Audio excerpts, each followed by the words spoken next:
ونعوذ بالله من شرور أنفسنا ومن سيئات أعمالنا من يهد الله فهو المهتد ومن يضلل فلن تجد له وليا مرشدا أشهد أن لا إله إلا الله وحده لا شريك له وأشهد أن محمدا عبده ورسوله أما بعد فإن خير الحديث كتاب الله وخير الهدي هدي محمد صلى الله عليه وسلم وشر الأمور محدثاتها وكل محدثة بدعة وكل بدعة ضلالة وكل ضلالة في النار أعوذ بالله من الشيطان الرجيم يا أيها الذين آمنوا اتقوا الله حق تقاته ولا تموتن إلا وأنتم مسلمون يا أيها الناس اتقوا ربكم الذي خلقكم من نفس واحدة وخلق منها زوجها وبث منهما رجالا كثيرا ونساء واتقوا الله الذي تساءلون به والأرحام إن الله كان عليكم رقيبا يا أيها الذين آمنوا اتقوا الله وقولوا قولا سديدا يصلح لكم أعمالكم ويغفر لكم ذنوبكم ومن يطع الله ورسوله فقد فاز فوزا عظيما أما بعد فقد قال الله تعالى في كلامه المجيد بعد أعوذ بالله من الشيطان الرجيم الله يتوفى الأنفس حين موتها والتي لم تمت في منامها ويمسك التي قضى عليها الموت ويرسل الأخرى إلى أجل مسمى إن في ذلك لآيات لقوم يتفكرون وعن أبي موسى الأشعري رضي الله تعالى عنه قال قال رسول الله صلى الله عليه وسلم من صلى البردين دخل الجنة متفق عليه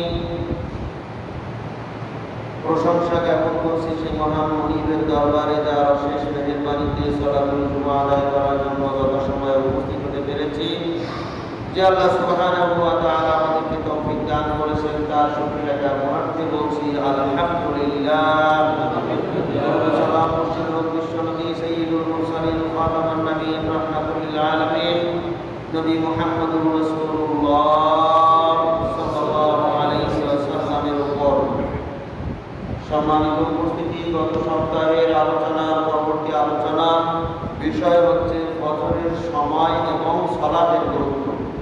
ফজরের সময়েরও গুরুত্ব আছে, সালাতেরও গুরুত্ব আছে। এই বিষয়ে যেখান থেকে আমরা শেষ করেছিলাম সেখান থেকেই আজকে শুরু করব। সেটা হচ্ছে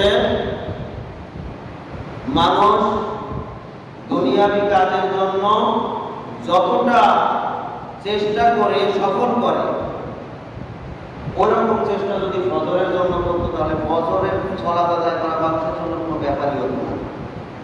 মানুষ দুনিয়ার জন্য যতটুকু চেষ্টা চালায়, আল্লাহর জন্য তার কিছুই করে না, আল্লাহর জন্য বিভিন্ন অজুহাত পেশ করে, ফজরের সালাত আদায়ের ক্ষেত্রে বিভিন্ন অজুহাত পেশ করে, কিন্তু আল্লাহ সুবহানাহু ওয়া তাআলার দরবারে জবাবদিহি করতে পারবে না ওই ব্যক্তি যে দুনিয়ার জন্য চেষ্টা করে সফল হয় কিন্তু পরকালের জন্য চেষ্টা করে না।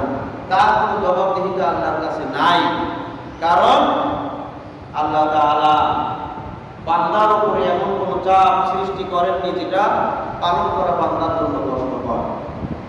এমন কোনো নির্দেশনা আল্লাহ সুবহানাহু ওয়া তাআলা দান করেননি। সম্মানিত উপস্থিতি, যে চেষ্টাগুলি মানুষ করে থাকে তার একটি চেষ্টা হচ্ছে মানুষ যখন ঘুমিয়ে থাকে,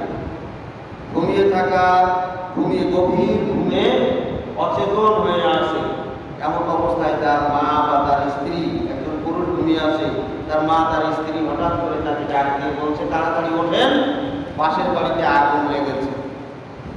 সে যদি ঘুমের প্রচন্ড চাপের কারণে চিন্তা করে বা বলে যার তুমি যাও, আমি আর একটু ঘুমিয়ে নেই, পাশের ঘরে আগুন লেগেছে, তার ঘরেও আগুন লাগার সম্ভাবনা আছে।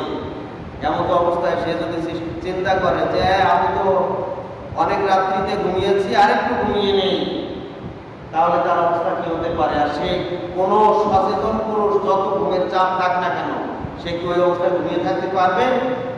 পাশের ঘরে আগুন লেগেছে, তার ঘরেও লাগতে পারে।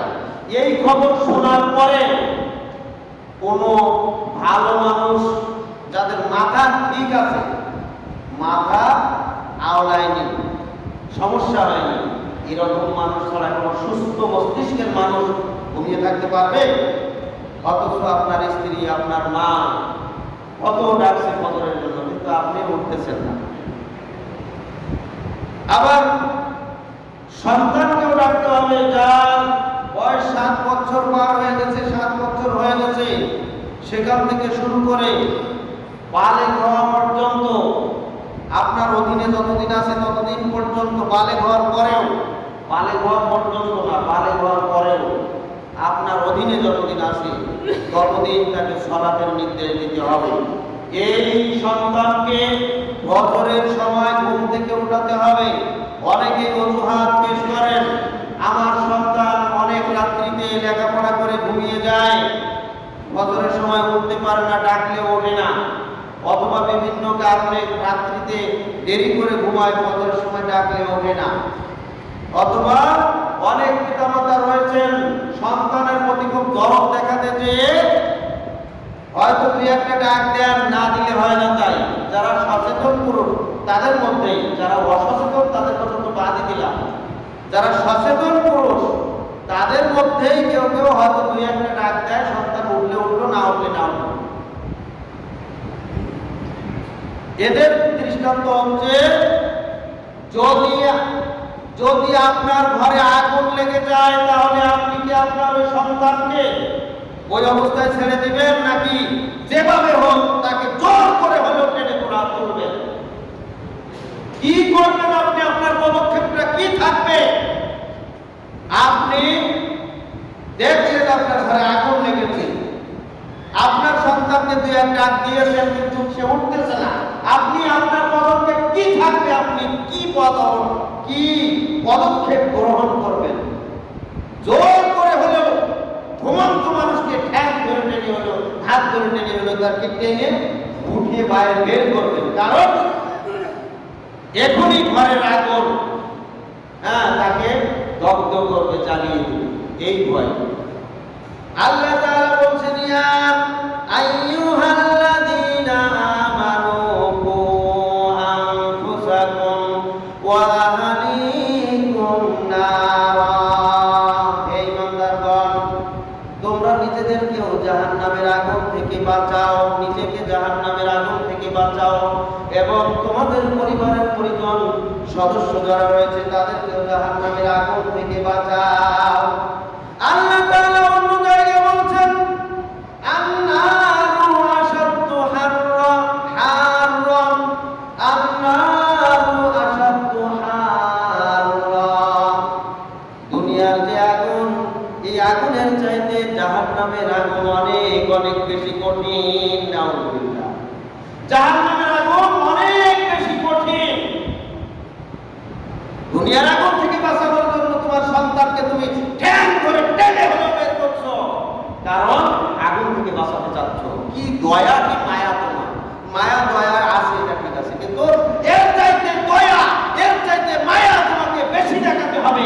পরকালের আগুন থেকে, জাহান্নামের আগুন থেকে বাঁচানোর জন্য তোমার সন্তানকে ঘুম থেকে জোর করে হলেও টেনে তোলার মাধ্যমে। এই কথাই আল্লাহ তাআলা বলছেন, তুমি নিজে বাঁচো, মানে কি নিজে ফজরের জন্য ওঠো, তাহলে জাহান্নামের আগুন থেকে বাঁচতে পারবে। ওয়া আহলিকুম, এরপরে তোমার পরিবারের লোকদেরকেও বাঁচাও নারান, আগুন থেকে, জাহান্নাম থেকে। দুনিয়ার আগুন থেকে বাঁচানোর জন্য আমাদের কি চেষ্টা, প্রচেষ্টা? জাহান্নামের আগুন থেকে বাঁচানোর জন্য, বাঁচানোর জন্য আমাদের কোনো চেষ্টাই নাই। তার মানে কি এখনো বিশ্বাস হয় না জাহান্নাম যে আছে। বিশ্বাস কি আছে আমাদের? বিশ্বাস বলে দেবে কর্মের মাধ্যমে। যার যতটুকু আমল রয়েছে, কর্ম রয়েছে, সে ততটুকুই বিশ্বাস করে। যার আমল নাই, মুখ দিয়ে মুসলিম বললে কি হবে? ও বিশ্বাসই করে না। ও জাহান্নাম যে আছে এটা বিশ্বাসই করে না। ও যে পরকালে আল্লাহর কাছে, আল্লাহর সামনে উপস্থিত হবে, ও বিশ্বাসই করে না। বিশ্বাস করলে ফজরের সালাত ত্যাগ করতে পারবো না। বিশ্বাস করলে অবশ্যই ফজরের জন্য যে কোনো পদক্ষেপ গ্রহণ করে সে ফজরের জামাতে উপস্থিত হওয়ার জন্য চেষ্টা করত।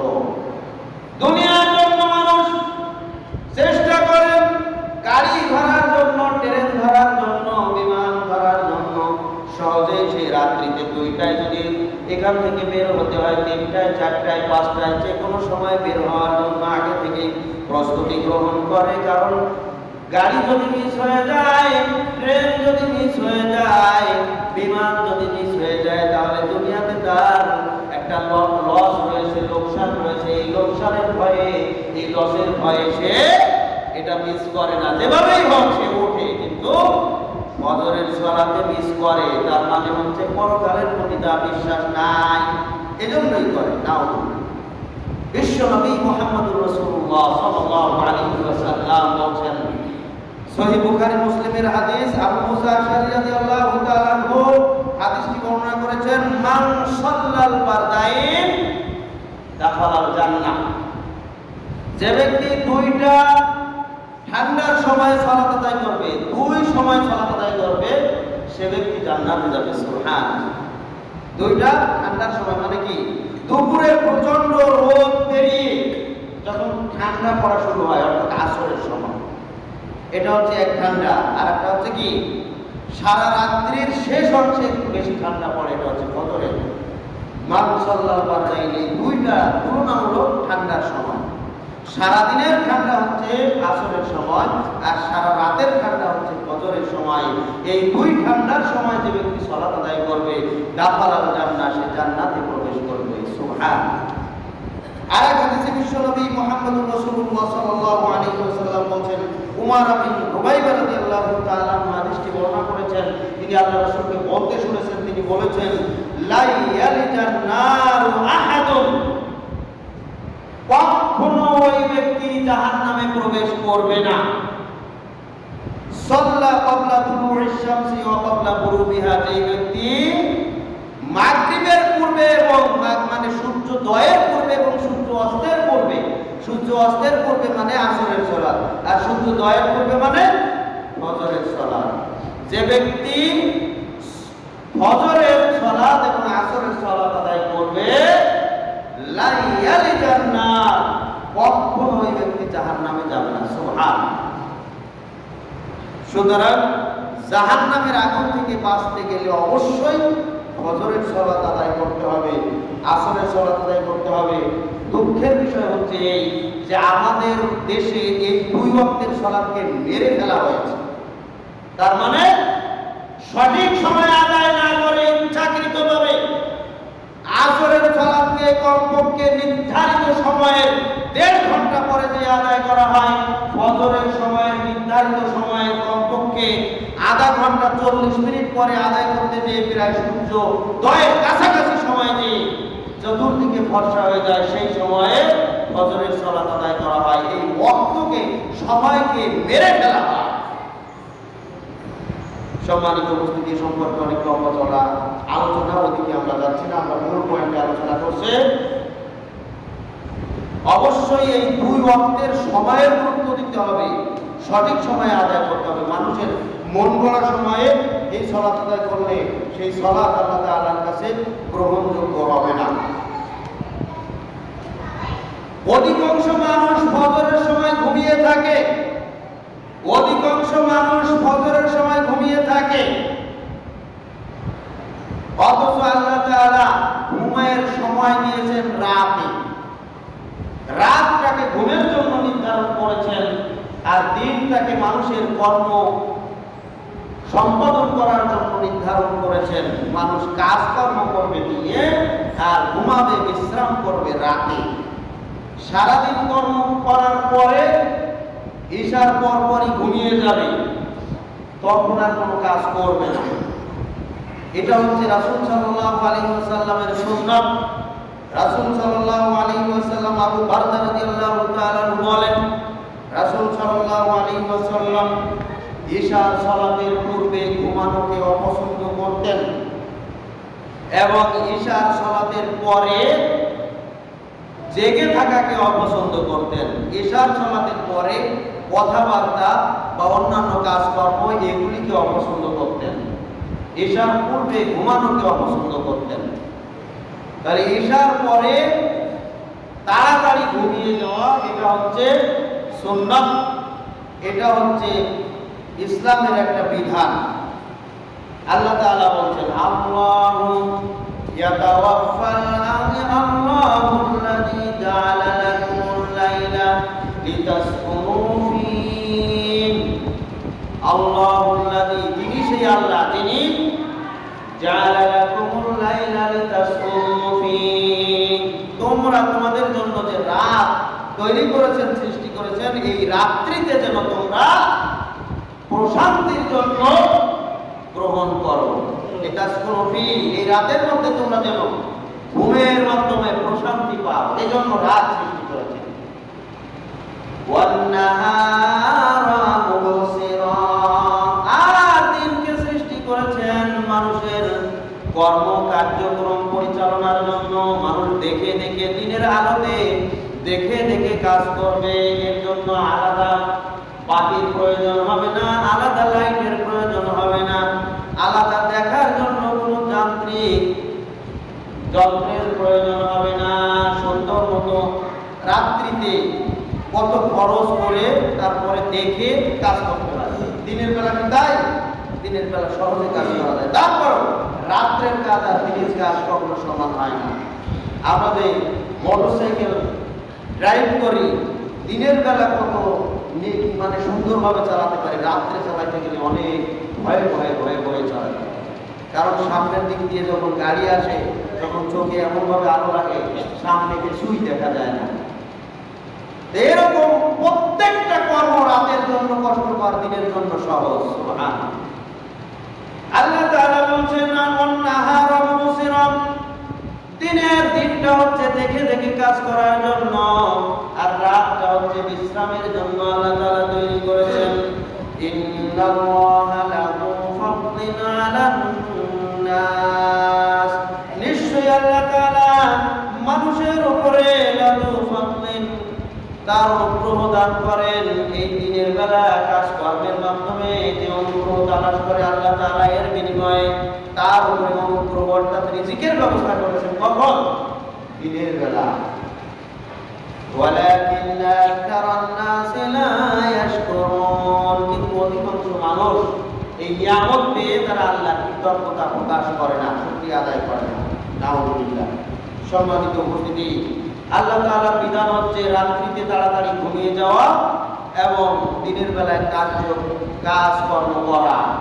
তবে হ্যাঁ, রাত্রিতে এত পুরা সারা রাত ঘুমানোর প্রয়োজন নাই, বরং শেষ রাত্রি পর্যন্ত ঈশার পরে তাড়াতাড়ি যদি ঘুমাতে পারে তাহলে শেষ রাত্রিতে সে সহজে উঠতে পারবে। শেষ রাত্রিটা হচ্ছে বরকতময় সময়। পুরা 24 ঘন্টার ভিতরে একটা বরকতময় সময় রয়েছে, সেই বরকতময় সময় হচ্ছে শেষ রাত্রি, এবং সেটা শেষ সময় হচ্ছে সূর্য পর্যন্ত, সূর্যোদয় পর্যন্ত, শেষ রাত্রি সূর্যোদয় পর্যন্ত এই যে সময়, এই সময়টা হচ্ছে বরকতময় সময়। সুবহানাল্লাহ। সুতরাং যারা যেই সকল আল্লাহর বান্দারা এই সময়ে জেগে জেগে আল্লাহর জিকির করে, তারা আল্লাহর জন্য সালাত আদায় করে, কোরআন তেলাওয়াত করে, জিকির আজকার করে, ফজরের সালাত আদায় করে, নফল সালাত আদায় করে, যা কিছু আল্লাহর জন্য করে, আল্লাহ তাআলা তাদের উপরে বরকত নাযিল করেন। সুবহানাল্লাহ। সে বরকত পেয়ে যায়, পরিপূর্ণ দিনের বরকত লাভ করে ফেলে। সুবহানাল্লাহ। বিশ্বনবী মুহাম্মদ রাসূলুল্লাহ সাল্লাল্লাহু আলাইহি ওয়াসাল্লাম বলেছেন, সফর আল-গামিদি রাদিয়াল্লাহু তাআলা হাদিস বর্ণনা করেছেন, আল্লাহর নবী দোয়া করে গেছেন তার উম্মতের জন্য, আল্লাহুম্মা বারিক লি উম্মতি ফি বুকুরিহা। হে আল্লাহ, তুমি আমার উম্মতের উপরে ফজরে বা ভোরবেলা বরকত নাযিল করো। সুবহানাল্লাহ। আমার উম্মতের জন্য ভোরবেলা বরকত নাযিল করো। আল্লাহ নবী সারা দুনিয়ার সমস্ত উম্মতের জন্য কিয়ামত পর্যন্ত যত উম্মত আসবে সবার জন্যই আমভাবে দোয়া করে গেছেন, আল্লাহুম্মা বারিক লি উম্মতি ফি বুকুরিহা। হে আল্লাহ, হে আমার রব, তুমি আমার উম্মতের জন্য ভোরবেলা বরকত নাযিল করো। সুবহানাল্লাহ। আল্লাহ তাআলা দোয়াটা কবুল করেছেন। সুতরাং সবাই এই ভোরবেলা জাগ্রত থাকবে, কাজকর্ম করবে, দুনিয়ার কাজ হোক আর পরকালের কাজ হোক, আল্লাহ তাআলা তার মধ্যেই বরকত দান করবেন। সুবহানাল্লাহ। কিন্তু যারা এই সময় ঘুমিয়ে কাটাবে, ঘুমিয়ে অতিবাহিত করবে, তারা সারা দিনের বরকত থেকে মাহরুম হয়ে যাবে। নাউযুবিল্লাহ। এটা হচ্ছে বরকতময় সময়। সম্মানিত উপস্থিতি, এই বরকতময় সময় মানুষ কখন হারায়, নষ্ট করে, যখন তার হৃদয় জ্ঞান শূন্য হয়ে যায়, আসলে তার বোধাবোধ জ্ঞান বলতে কিছু থাকে না, তখন সে এই সময়টা হারায়। যারা সত্যিকার জ্ঞানবান ব্যক্তি, বুদ্ধিমান চালাক ব্যক্তি, এই কথা যখন জানতে পারে যে সারাদিনের 24 ঘন্টার মধ্যে বরকতময় সময় হচ্ছে ভোরবেলা, তখন সে কি আর ঘুমাবে? সে ঘুমাবে না, কিন্তু তারপর আমরা ঘুমাই। হ্যাঁ, তবে হ্যাঁ, একান্ত প্রয়োজন যার ঘুমের, দীর্ঘ রাস্তা জার্নি করে এসেছে মুসাফির, সফর করে এসেছে, ক্লান্ত শ্রান্ত, সে ফজরের সালাত পড়ে একটু ঘুমিয়ে নেবে। কারণ ওই সময় যদি বসে থাকে, বসে বসে যদি আল্লাহর জিকির করে, তাহলে মুখ দিয়ে কি বলছে সে তো সঠিকভাবে বলতে পারবে না, ঘুমের কারণে। ঘুমের চাপ থাকলে অবশ্যই ঘুমিয়ে নেবে। ঘুমের চাপ দূর করতে হবে আগে। তাই বলে ইচ্ছা করে সারা রাত জাগবেন, জেগে আপনি ফজরের সময় ঘুমাবেন, এটা চলবে না। কিন্তু বিশেষ প্রয়োজনে রাত্রি জাগার প্রয়োজন হয়েছে, আপনার জেগেছেন, এখন ফজরে আপনি ফজরের পরে জাগতে পারছেন না, আপনার ঘুমের প্রয়োজন, আপনাকে ঘুমাতে হবে। এটা প্রয়োজন অনুপাতে। এটা আপনার মাসে 2-1 দিন হতে পারে, এটা আপনার বছরে হাতে গোনা কয়েকদিন হতে পারে, কিন্তু নিয়মিত হতে পারে না।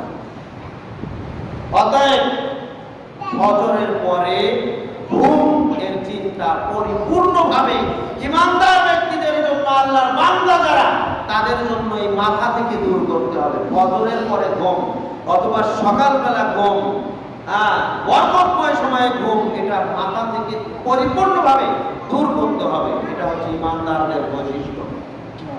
সম্মানিত উপস্থিতি, কেউ যদি, আমরা যখন ঘুমিয়ে যাই, এই ঘুমটা হচ্ছে সরাসরি একটা মৃত্যুর মতো। এই কথা আল্লাহ তাআলা কোরআনে সূরা জুমারের 42 নম্বর আয়াতেই বলে দিচ্ছেন, আল্লাহু ইয়াতাওয়াফাল আনফুসা হিনা মাউতিহা। আল্লাহু ইয়াতাওয়াফাল আনফুসা হিনা মাউতিহা। আল্লাহ তাআলা প্রত্যেক ব্যক্তির জান নিয়ে নেন, গ্রহণ করেন, তাকে মৃত্যু দান করেন, হিনা মাউতিহা, যখন তার মৃত্যুর সময় এসে যায়। প্রত্যেক ব্যক্তি, কুল্লু নাফসিন যায়িকাতুল মাউত, প্রত্যেক ব্যক্তির মৃত্যুর স্বাদ গ্রহণ করতেই হবে। এই নির্ধারিত সময় যখন ফুরিয়ে যায়, তখন তার মৃত্যু ঘটান কে? আল্লাহু ইয়াতাওয়াফাল আনফুসা। আল্লাহ তাআলা প্রত্যেক ব্যক্তির মৃত্যু ঘটান, প্রত্যেক প্রাণীর মৃত্যু ঘটান হিনা মাউতিহা, যখন তার মৃত্যুর সময় এসে যায়, তখন ওয়াল্লাতী লাম তামুত ফী মানামিহা। আবার প্রত্যেক ব্যক্তির, প্রত্যেক প্রাণীর মৃত্যু ঘটান আরেকবার। ওয়াল্লাতী লাম তামুত, এটা প্রকৃত মৃত্যু নয়, কিন্তু এটাও মৃত্যু।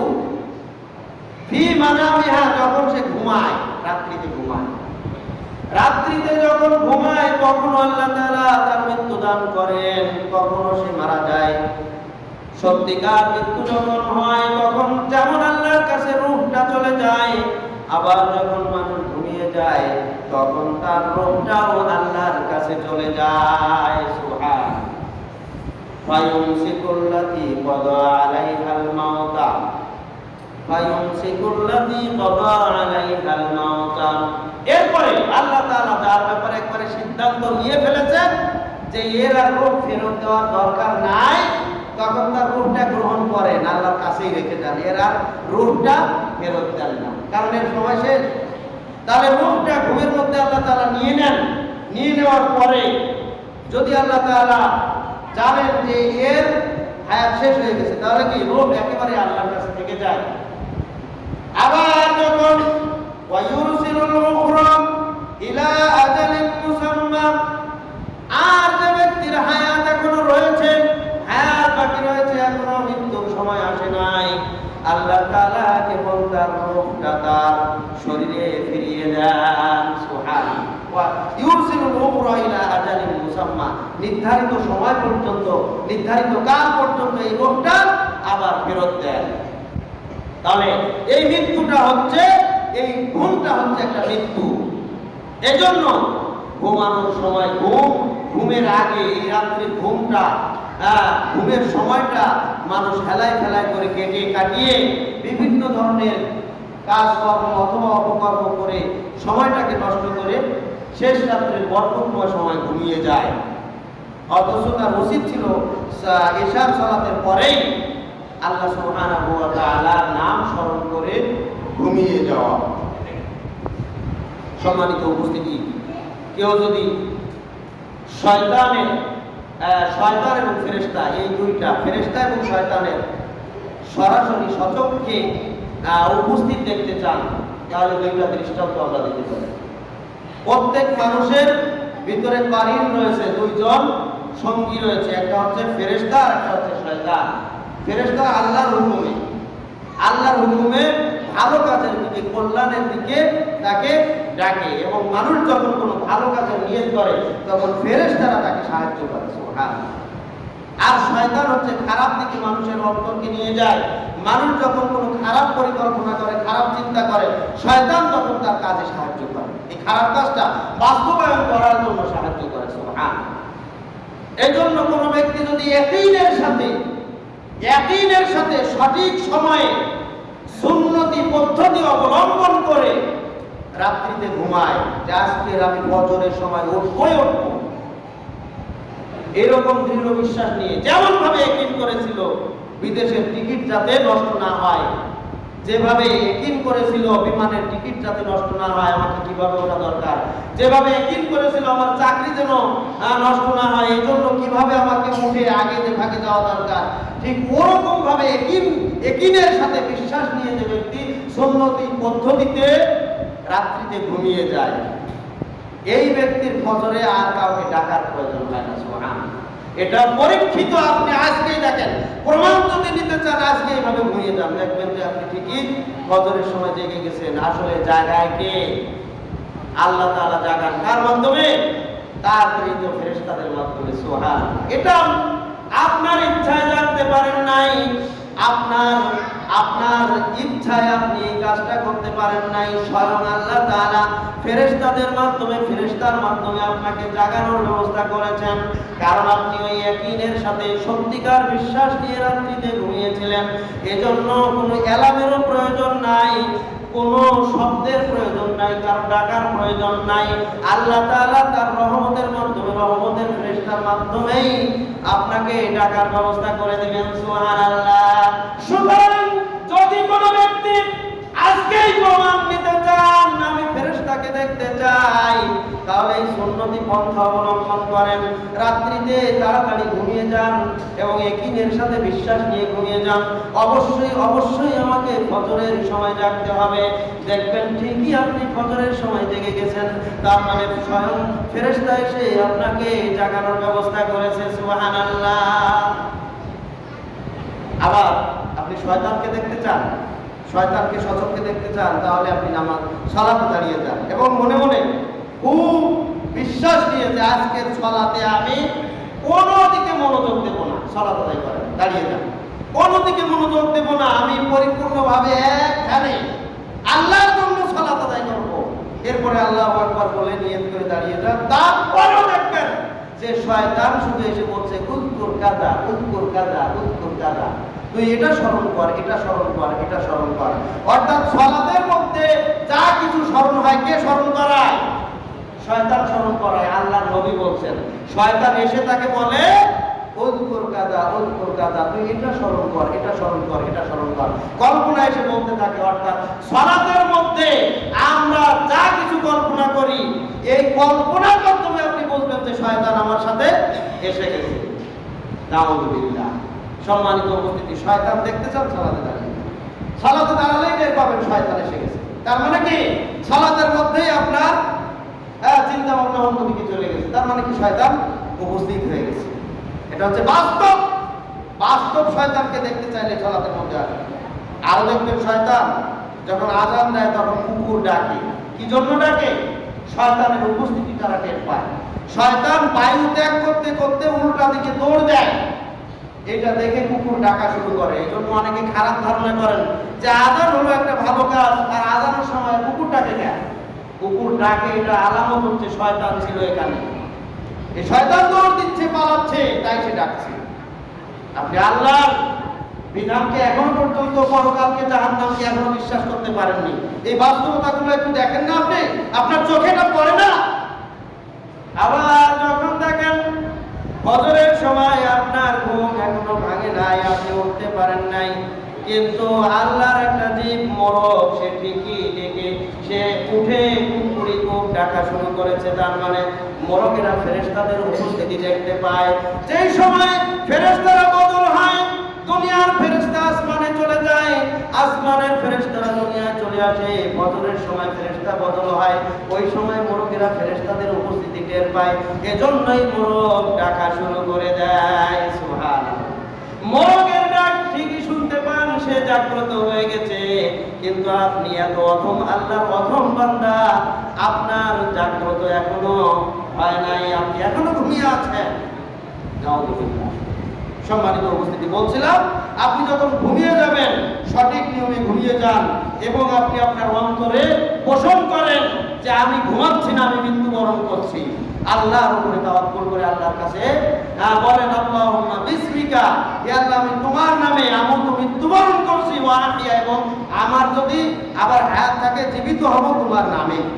আবার যখন ঘুম থেকে ওঠেন তখন বলেন আলহামদুলিল্লাহিল্লাযী আহিয়ানা বা'দা মা আমাতানা ওয়া ইলাইহিন নুশুর, আমি ওই আল্লাহর প্রশংসা করছি যিনি আমাকে জীবন দান করেছেন আমার মৃত্যুর পরে। তবে আজকের মৃত্যুর পরে জীবন ঠিকই দিয়েছেন, কিন্তু এমন একটা সময় আসবে যে সময় আমার হায়াত ফুরিয়ে যাবে, সেই সময় আল্লাহ তাআলা আমার রূহ আর ফেরত দেবেন না, বরং ওয়া ইলাইহিন নুশুর, তার কাছে আমাকে একেবারেই চলে যেতে হবে। সুবহানাল্লাহ। এর জন্য আমি প্রস্তুত রয়েছি। সুবহানাল্লাহ। এটা হচ্ছে ঘুম থেকে ওঠার দোয়া, দোয়ার মাধ্যমে আল্লাহর স্বীকৃতি। সুবহানাল্লাহ। সম্মানিত উপস্থিতি, আমরা অধিকাংশ মানুষ রাত্রিতে জাগরণ করি, দীর্ঘ রাত জেগে 11টা 12টা 1টা 2টা 3টা পর্যন্ত, অথবা সারা রাত বহু মানুষ রয়েছে জেগে ফজরের সময়, বরকতের সময় ঘুমিয়ে থাকে। কিসের জন্য? চা, কফি, তারপরে রেডিও, টিভি, মোবাইল, সিডি, গল্প গুজব, এখন হয়েছে ইন্টারনেট, ফেসবুক, ইউটিউব, তারপরে গেমস, এরপরে খারাপ জগতে রয়েছে জুয়া, নেশা, বিভিন্ন ধরনের আড্ডায় রাত কাটিয়ে দেয়। নাউযুবিল্লাহ। কিছুদিন আগে সুন্দরবন সফর থেকে ফেরার পথে আমরা রাত 3টার সময় পদ্মা সেতুর এখানে একটু অবস্থান করলাম, সেখানে দেখলাম যে বহু মানুষ এখানে এসে বোঝাই যায় না রাত নাতে, অনেক দূর দূরান্ত থেকে গাড়ি নিয়ে সেখানে গেছে কি জন্য? আনন্দ ফুর্তি করার জন্য। গানের শব্দে, বাজনার শব্দে টিকে থাকাই মুশকিল, দাঁড়ানোই মুশকিল, এত জোরে বাজনা। পুরা এলাকা মানে আরব ধর্মাল এলাকা, মনে হচ্ছে যে এটা দিন না রাত বোঝা যায় না। রাত্রিতে এত মানুষ যে জেগে থাকে এটা কল্পনাও করা যায় না। গাড়ি মানে ছোট ছোট প্রাইভেট কার আর হাইস আর বিভিন্ন ধরনের স্পেশাল নিজেদের গাড়িগুলো ভরপুর, দূর দূরান্ত থেকে এখানে এসেছে কি জন্য? ফুর্তি করার জন্য, আনন্দ ফুর্তি। কোন সময়? বরকতের সময়। নাউযুবিল্লাহ। সারা রাত আল্লাহ তাআলা ঘুমের জন্য সৃষ্টি করেছেন, কিন্তু এদের জন্য ফুর্তির সময়। নাউযুবিল্লাহ। এরা কফি শপ করবে, পার্টি করবে, ব্যান্ড পার্টি করবে, সাইবার ক্যাম্প, নাইট ক্লাব, বিভিন্ন জায়গায় সারা রাত জেগে মানুষ বিভিন্ন ধরনের বিভিন্ন ভাবে তারা রাত উদযাপন করে। নাউযুবিল্লাহ। এরপরে আমরা স্বাভাবিকভাবে জায়েজ কাজের মাধ্যমে রাত জাগরণ করি। যেমন অনেক ছাত্র রয়েছে লেখাপড়া করে দীর্ঘ রাত পর্যন্ত, কিন্তু ওরা যদি একবারে সচক্ষে বাস্তবতা একটু দেখতো যে সবচাইতে পৃথিবীতে শিক্ষা অর্জনের সবচাইতে সুন্দর রুটিন হচ্ছে হেফজখানার রুটিন। হেফজখানার রুটিনটা যদি ফলো করতো তাহলে এত রাত জেগে লেখাপড়া কোনো প্রয়োজন ছিল না। শুধু হেফজখানার রুটিনটা ফলো করতো। হেফজখানার রুটিনকে ফজরের 1 ঘন্টা আগে উঠতে হয়, এরপরে ফজরের সালাত আদায় করতে হয়, ফজরের আগেও পড়তে হয়, ফজরের সালাত আদায় করতে হয়, ফজরের পরেও পড়তে হয়। ঘুমের কোনো সুযোগ নাই। ঘুমের সময় আছে সকাল 9টা বা 10টার সময়, এর ভিতরে কোনো ঘুমের সময় নাই। এটা হচ্ছে বরকতময় সময়। এজন্য ছোট্ট বাচ্চারা অল্প সময়ের মধ্যে পুরা 30 পারা কোরআন সহজেই হাফেজ হতে পারে, সুবহানাল্লাহ, মুখস্থ করতে পারে, তাদের সিনায় ধারণ করতে পারে। কি জন্য? এই বরকতময় সময় তারা কখনো ঘুমায় না। এই বরকত তারা হাসিল করার কারণে আল্লাহ তাআলা তাদের অন্তরে বরকত ঢেলে দেন, যার কারণে এত বড় বিশাল কোরআন তাদের সিনায় সহজেই ঢুকে যায়। সুবহানাল্লাহ। এটা আমি ইচ্ছা করলে পারবো না, এই রুটিন ফলো না করলে কেউ পারবে না। অতএব আপনার সন্তান যদি বড় হতে চায় তাহলে এই বরকতময় সময়টাকে পড়তে হবে। এই সময় ঘুমিয়ে থাকলে আপনার সন্তানের মেধা যতই হোক না কেন, এই বরকতময় সময় হারালে এই মেধা কোনো কাজে লাগবে না, সে বড় কিছু হতে পারবে না। এটা পরীক্ষিত। আপনি পরীক্ষা করে দেখেন, আপনার সন্তানের ক্ষেত্রে প্রয়োগ করে দেখেন, ইনশাআল্লাহ বাস্তবে পাবেন। সম্মানিত উপস্থিতি, বরকতের সময় আমরা হেলায় ফেলায় নষ্ট করি। তারপর অনেকে হয়তো বিভিন্ন ওয়াজ মাহফিল বা ভালো কাজের মধ্যেও সময় রাত্রি অতিবাহিত করে, তারপর অনেকে নফল সালাত আদায় করে, এমনকি শবে বরাত, শবে কদর, তারপরে বিভিন্ন এই ধরনের ইবাদতের জন্য সারা রাত জাগরণ করে ভালো কথা। সারা রাত জাগরণ করা, বিশেষ করে কদরের রাত্রিতে জাগরণ করার জন্য আল্লাহ রাসূলের নির্দেশই আছে। তবে হ্যাঁ, ভালো করে জেনে রাখেন, তবে হ্যাঁ, সারা রাত জাগরণ করে কদরের নেকি হাসিল করলেও যদি আপনি ফজরের পরে ঘুমান তাহলে এই নেকি হারাবেন। কারণ এই বরকতের সময়টা সারা রাত্রি জাগরণ করে বরকতের সময় ঘুমালেন। ফজরের রাত্রিতেও আপনাকে ফজরের পরে জেগে থাকতে হবে সূর্যোদয় পর্যন্ত, কারণ আল্লাহ তাআলা নিজেই বলে দিয়েছেন হাত্তা মাতলাইল ফজর। ফজরের সময় হচ্ছে ফজর উদয় হওয়া পর্যন্ত, সূর্য উদয় হওয়া পর্যন্ত। মাতলাইল ফজর বলতে মাতলাইল শামস, সূর্য উদয় হওয়া পর্যন্ত।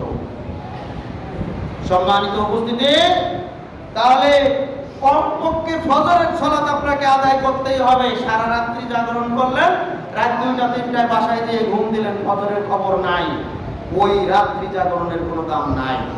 ফজরের সালাত আদায় করতে হবে। ফজরের সালাত যদি সারা জীবন যদি আপনি নফলে কাটিয়ে দেন, আর একদিন যদি ফজরের সালাত ইচ্ছাকৃত ভাবে বাদ দেন, তাহলে সারা জীবনের নফল সালাত সবই বৃথা হয়ে যাবে এই একদিন ফজরের সালাত ত্যাগ করার কারণে। নাউযুবিল্লাহ। অতএব ভালো কাজের মাধ্যমে আমরা রাত্রি জাগরণ করলেও আমাদেরকে ফজরের সময় জামাতে আসতে হবে, কোনো অজুহাত চলবে না। এজন্যই আপনার ইসলামী এই সমস্ত আলোচনা এগুলোকেও শর্ট করে তাড়াতাড়ি ঘুমানোর জন্য আপনাকে সচেতন হতে হবে, যেতে হবে। এরপরে নাজায়েজ কাজের মধ্যে আরো আছে, এই যে কিছুদিন পরে শুরু হবে, সারা রাত জেগে ক্যান্ডিডেটরা ভোট সংগ্রহ করবে। সারা রাত জেগে ভোট সংগ্রহ, মানুষের বাড়িতে বাড়িতে যে নিজেরাও ঘুমাবে না, মানুষকেও ঘুমাতে দেবে না, সারা রাত জেগে ভোট সংগ্রহ। এরপরে যারা চুরি ডাকাতি বিভিন্ন ধরনের অপকর্ম করে, এরাও রাত্রি জেগে করে। বিভিন্নভাবে মানুষ রাতকে এভাবে নষ্ট করে, হেলায় ফেলায় নষ্ট করে। এর ভিতরে জায়েজ যে কাজগুলি আছে সেগুলি থেকেও বিরত থাকতে হবে, না জায়েজ কাজ তো বহু পরের কথা। এভাবেই রাতকে হেলায় ফেলায় নষ্ট করা যাবে না। সম্মানিত উপস্থিতি, সময় শেষের দিকে এই রাতকে মূল্যায়ন করে বরকত হাসিল করার সময় জেগে থাকে উন্নত রাষ্ট্রগুলো। তারা আপনার আমার মতো বাংলাদেশের বাঙালিদের মতো এত জঘন্যভাবে সময়কে নষ্ট করে না। উন্নত রাষ্ট্র, আমি যে বই থেকে, যে কিতাব থেকে এই তথ্যগুলো নিয়েছি, এই আলোচনাটা আমি সেভ করেছি, এই বইয়ের লেখক হচ্ছে ডক্টর রাগিব সারজানি, যিনি কায়রো বিশ্ববিদ্যালয়ের একজন প্রফেসর ছিলেন। উনি আমেরিকাতে ভ্রমণ করেছেন। আমেরিকাতে ভ্রমণ করে দেখেছেন যে আমেরিকায় মানুষ ফজরের পরে ঘুমায় না। কারণ তিনি যখন ফজরের সালাত আদায় করার জন্য মসজিদে যান হেঁটে, তখন দেখেন মসজিদের রাস্তাগুলো সব ভরপুর, মানুষে ভরপুর, গাড়িতে ভরপুর। বোঝাই যায় না যে মানুষ এত ভোরে ঘুম থেকে জাগতে পারে। আমাদের দেশে ফজরের পরে তো রাস্তায় গাড়ি দেখা যায় না, একমাত্র রাত্রে নাইটে যে গাড়িগুলো, কোচগুলো অথবা ট্রাকগুলো, এগুলো ছাড়া লোকাল গাড়ি তো তেমন একটা চলে খুব কম। কিন্তু আমেরিকায় দেখলেন যে দিনের ভিতরে সবচাইতে ভিড় হলো ফজরের সময়ের গাড়িগুলো, এবং মানুষের সমাগম সবচেয়ে বেশি ফজরের সময়। তিনি চিন্তা করলেন যে এই জন্যই তো এরা এত উন্নত, কারণ এরা সময়কে মূল্যায়ন করে এবং এরাই তো বরকত হাসিল করে। এরা সময়, এই সঠিক সময়টাকে কাজে লাগায়। এরপরে আরেকটা সেমিনারে, একটা কনফারেন্সে তিনি দাওয়াত পেলেন। এই কনফারেন্সে যাওয়ার জন্য তিনি প্রস্তুত আছেন, কিন্তু তিনি তার ইয়েতে দেখলেন, দাওয়াত পত্রে দেখলেন সময় দেওয়া হয়েছে ভোর 6টায়। ভোর 6টা, ওই সময় 6:15 ফজর হয়। আমেরিকাতে 6:15 ফজর, কিন্তু কনফারেন্সের সময় দিয়েছে কয়টায়? ভোর 6টায়। তিনি 6:15 সালাত আদায় করে তড়িঘড়ি করে গেছেন, আর চিন্তা করছেন আরে কনফারেন্সের সময় দিয়েছে 6টায়, আমার তো মনে হয় 9টার আগে কেউ উপস্থিত হবে না, কারণ এত সকালে মানুষ আসে না। বাংলাদেশে তো 10টায় দিলে 12টায় মানুষ হাজির হয়, 7টায় দিলে 10টায় হাজির হয়, এরকম তো জানাই আছে। সুতরাং এখানে 6টায় সময় দিয়েছে, 6টায়, ফজরের আগে কি মানুষ আসবে নাকি? তো যাই হোক, তিনি ফজরের সালাত আদায় করেই শুরু করলেন সেখানে যাওয়া। কিন্তু সেখানে যে আশ্চর্য হয়ে গেছেন, যেই হল রুমে 3000 ধারণ ক্ষমতা, এই 3000 মানুষের ধারণ ক্ষমতায় তিনি কোন রকমের ঠেলে মেলে ঢুকে একবারে শেষের দিকে একটা সিট পাইলেন। মনে হচ্ছে যে আর কোনো মানুষ এখানে আর ঢুকতে পারবেন না, পরিপূর্ণ হল পূর্ণ হয়ে গেছে। কয়টা আসছে? 6টায় সময় দেওয়া। এদের নামাজ কালামও নাই, এদের আলাদা কোনো ইবাদত নাই, এরা সবই হচ্ছে ইহুদি খ্রিস্টান বিধর্মী, এরা ইসলাম মানে না, কিন্তু সময়ের এত মূল্যায়ন করে এবং বরকতের সময়কে এত কাজে লাগায়। এজন্যই তো এরা এত উন্নত। সুবহানাল্লাহ। কিন্তু এই কাজে লাগানোর দরকার ছিল মুসলিমদেরকে, মুসলমানদেরকে। একদিকে ফজরের বরকত, সময়ের বরকত, আর একদিকে ফজরের সালাতের গুরুত্ব, কিন্তু মুসলমানেরা কাটায় ঘুমিয়ে, আর বিধর্মীরা হাসিল করে বরকত। এজন্যই বিধর্মীরা এত উন্নত, আর মুসলমানেরা মার খেয়ে আজকে নিঃশেষ হয়ে যাচ্ছে। ততদিন পর্যন্ত এই মুসলিমদের উন্নতি হবে না, এই মুসলিমদের ততদিন পর্যন্ত এই মুসলিমদের বিজয় আসবে না, যতদিন পর্যন্ত মুসলমানেরা ফজরকে গুরুত্ব না দেবে। একজন ইহুদি দার্শনিক বলেছেন, আমরা মুসলমানদেরকে কখনো পরোয়া করি না। এজন্য পরোয়া করি না যে জুমার দিনে দেখি পরিপূর্ণ মসজিদ ভর্তি মুসল্লি, এই সমস্ত মুসল্লিরা আমাদের কাছে হাওয়া দিলে, ফু দিলে উড়ে যাবে, কারণ এদেরকে ফজরে পাওয়া যায় না। এরা মুসল্লি নয় যাদেরকে ফজরে পাওয়া যায় না। আমরা সেই সময় ভয় পাবো মুসলমানদেরকে, যেই সময়ে মুসলমানদের মধ্যে ফজর এবং জুমার কোনো পার্থক্য আমরা না দেখবো। জুমায় যেমন ফজরে তেমন মুসল্লি, যখন দেখবো তখন আমরা মুসলমানদেরকে ভয় পাবো, তার আগে নয়। আমরা মুসলমানদেরকে কোনো ভয় পাই না, কারণ মুসলমানদের ইমানের শক্তিতে শক্তি। ইমানের শক্তি যখন আসবে তখন আমাদের শক্তি কিছুই নয়। আমাদের এই যন্ত্র, আমাদের এই আবিষ্কার, আমাদের এই তথ্য প্রযুক্তি, আমাদের এই অস্ত্র শস্ত্র, এইগুলো মূল্যহীন তখন হবে যখন মানুষ মুসলমানদের ইমানের বলে বলিয়ান হবে। এবং এই ইমানের বলে বলিয়ান হবে কখন? যখন মুসলিমদের মসজিদগুলিতে জুমার দিন এবং ফজরের দিন একই মুসল্লি হবে, সেই দিন আমরা মুসলমানদেরকে ভয় পাবো। তার আগ পর্যন্ত আমরা মুসলমানদেরকে কোনো পরোয়াই করি না। একজন ইহুদি গবেষক সেই তথ্য দিয়েছেন। চিন্তা করেন, মুসলমানদের অধঃপতনের মূল কারণ হচ্ছে মুসলমানরা বরকতের সময় ঘুমিয়ে থাকে। আল্লাহ সুবহানাহু ওয়া তাআলা আমাদেরকে হেদায়েত দান করুন। আল্লাহ তাআলা আমাদেরকে সঠিক বোঝ দান করুন এবং ফজরের সময়কে মূল্যায়ন করার তৌফিক দান করুন। আরও আলোচনা আছে, শেষ হয় না, এজন্য আগামী সপ্তাহেও চেষ্টা করব এই বিষয়ে আলোচনা করা। আল্লাহ সুবহানাহু ওয়া তাআলা আমাদেরকে সঠিক সময়ে জুমার দিনে উপস্থিত হওয়ার তৌফিক দান করুন। ওয়া আখিরু দাওয়ানা আলহামদুলিল্লাহি রাব্বিল আলামিন।